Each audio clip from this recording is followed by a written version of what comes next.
Alright guys, today we're going to cover the best way you can improve your spray control or recoil pattern in CSGO. For this, I'm going to jump into what my preference is for this, which is refrag, but just to cover the start, there are workshop maps for this if you want to, and then part and parcel of like improving your like spray pattern or your recoil control, anything like that, is just by playing the game more. That's the core of how mine had gradually been improving, but since I've started warming up with this process a couple of times each week, this has helped drastically improve my crosshair placement, my spray transfer, and then also my spray control in general based on the Elite 5 results I'm seeing. So I'm using refrag for this. Hit that like button, hit that subscribe button if you're around here, and let's jump right into it. And come up here and see this recoil trainer. So all I'm going to do is shoot that, and I'm going to hit start. So this is what it looks like whenever you come into it. You can see there's a bot here, and if I started to shoot him like that, you can see it comes up hit 5 out of 6 ratio, which is the percentage of success was 83, and I missed one, and it also has it in the chat in the bottom left, which I just popped up for you to see.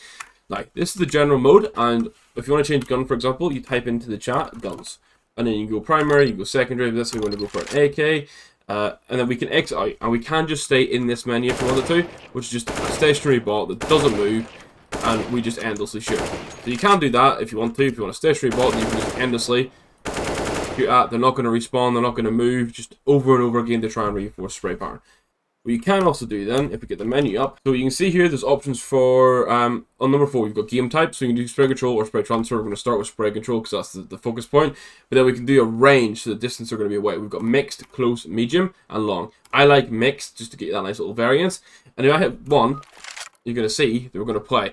Now in this case, every time I shoot or kill a bot, they're going to spawn in a different location. So for example, that one, okay, they've moved, moves to here, moves to here, to here. You get the idea of it.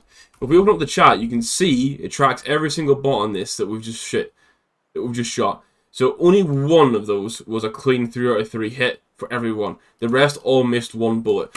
But what I like about this, particularly in a warm-up sense, is obviously the whole thing about warm-up is getting your aim, getting your movement, feeling good.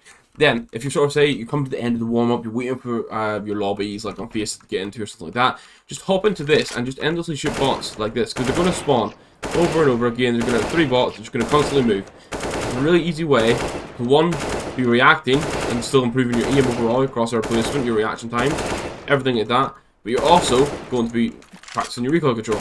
And you can see, we've tracked it, so you can also see the tracers and how we're hitting. Say, for example, you actually want to see the spray pattern on the screen with you so you know what to follow. So, in this, it'll be set to what is called your use key. So for me, this is my E. That's like picking up guns, planting a bomb, whatever your use key is set to. If you tap it, you can see that it loads on each bot the actual spray pattern that you need to be following. Let's say I'm going to butcher this one on purpose. So let's say you can see that it shows on the blue line how well you're doing on it.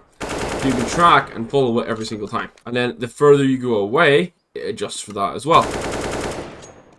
And the closer you get, it will do the same. That's a super easy way of just going through these bots, and you want to make sure you know you're following the pattern and you're testing it. It's another way just to reinforce it, and then okay, you're done with that. Just press E while you're shooting bots. Easy does it. And there's not too much more to go into for this. I mean, it's literally just shooting some bots under a spray, like a recoil pattern, spray pattern, whatever you want to call it. But it's just a good way to reinforce it with your warm-up, which is why, again, I do it through refrag, because I can come in, I can do pre-fire, I can do some crossfire, I can then hop in and do some recoil pattern control, and then I can hop into nadar, all in one server without having to mess around in about 30 minutes. So, also, just to note, if you have it on an enemy, and you right-click your mouse too, you can basically drag where you want it to be at. So say, for example, you didn't want the bot to be dying every single time, what you can do is drag it over here, and follow the pattern fully through the whole spray. So let's say, for example, we've got it here. And that is a short and sweet video of what you need to learn for. Obviously, there are workshop maps for this. I personally use refrag for the reasons I've already mentioned for it. It's super easy. And I like to be able to come in here and make sure that I'm practicing a spray transfer over and over again. I get into the stage where I'm shooting 5 to 10 bullets with maybe only a couple of bullets missing each time. I know for me, I should be learning probably the full 30 on the spray pattern.